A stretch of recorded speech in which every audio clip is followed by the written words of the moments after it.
Bien, bien, bien. Alors, il fait un tout petit peu soleil, entre deux chutes de pluie, on va dire, deux grosses averses. Et j'en profite pour attaquer l'extension de mon lit et de cette table. Ça, c'était une table temporaire, on va dire. Voilà, qui permettait de faire une table et une rallonge pour le lit. Je vais essayer de m'attaquer maintenant à la remplacer par une planche qui va faire un peu plus pour combler le vide de chaque côté. Je dois donc ajuster ensuite et puis après ça je vais voir pour les extensions des ailes qui s'ouvriraient sur le côté. Mais déjà on va commencer par découper une nouvelle planche. Après des heures de prise de tête sur cette table, sur cette nouvelle version, c'est-à-dire qu'avant j'avais une planche de mélaniné blanc pour les tests, et maintenant j'essaye de me mettre une planche un peu plus correcte qui va être la base de mon lit, donc qui permettra d'avoir des rallonges latérales. C'était toute une histoire puisque j'ai refait les découpes, les points et tout, mais bon là je pense que avec une armature intérieure j'ai trouvé une solution qui me convient. Hop, là j'ai mis le pied, plus tard il va y avoir un emplacement pour bloquer le pied, et puis là j'ai mis les charnières directement sur une planche qui renforce le tout. J'ai fait des insertions là de manière à ce que quand ça vrille, ça vient pile poil en butée. Ici, pareil, ça vient pile poil là, donc ça ne gêne pas. Comme en bas, le cadre vient pile poil se caler ici. Et puis du coup, côté du dessus, hop, je remets le pied. Côté du dessus, les charnières sont invisibles. Voilà.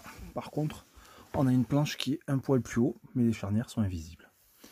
Donc je trouve que le combo comme ça est pas trop mal. Voilà. Je vais essayer d'avancer sur cette histoire de cadre, de structure un peu plus complexe sur la table, mais ça ne la rend que plus robuste. Donc j'apprécie bien. Voilà. On va continuer tout ça demain matin quand il refera jour.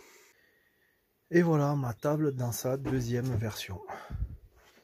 Donc, ça a été fait anciennement, c'était le meuble blanc, la planche blanche. Celle-ci, c'est la planche récupérée de la table, l'ancienne table de cuisine de mes parents, dans un bois beaucoup plus sympathique. Et pour le coup, je l'ai faite assez large pour qu'elle bloque, quand on ferme, la paroi, qu'elle masque la partie gauche et la partie droite. Il n'y a plus de jour. Ça rentre parfaitement. J'ai fait un insert là pour le pied. D'ailleurs, le plié, je l'ai optimisé aussi. On a deux tailles.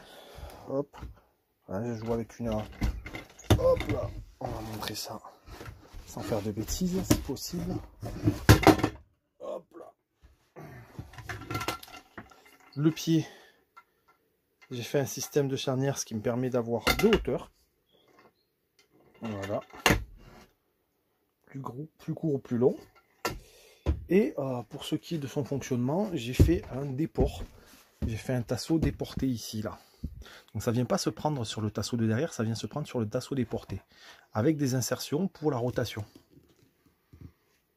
De manière à ce que quand ça remonte, ça ne gêne pas.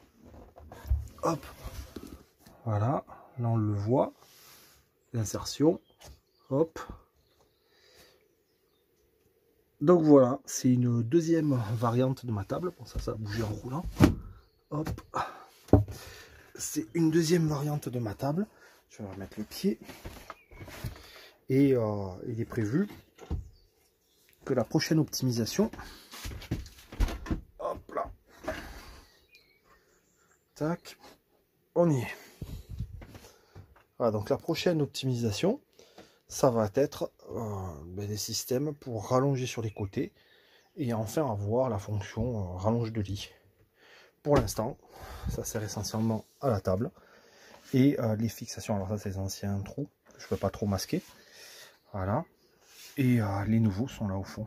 Donc ils sont rapidement masqués par le matelas. Donc c'est royal. C'est tout propre. En tout cas, moi j'apprécie bien cette deuxième version de table.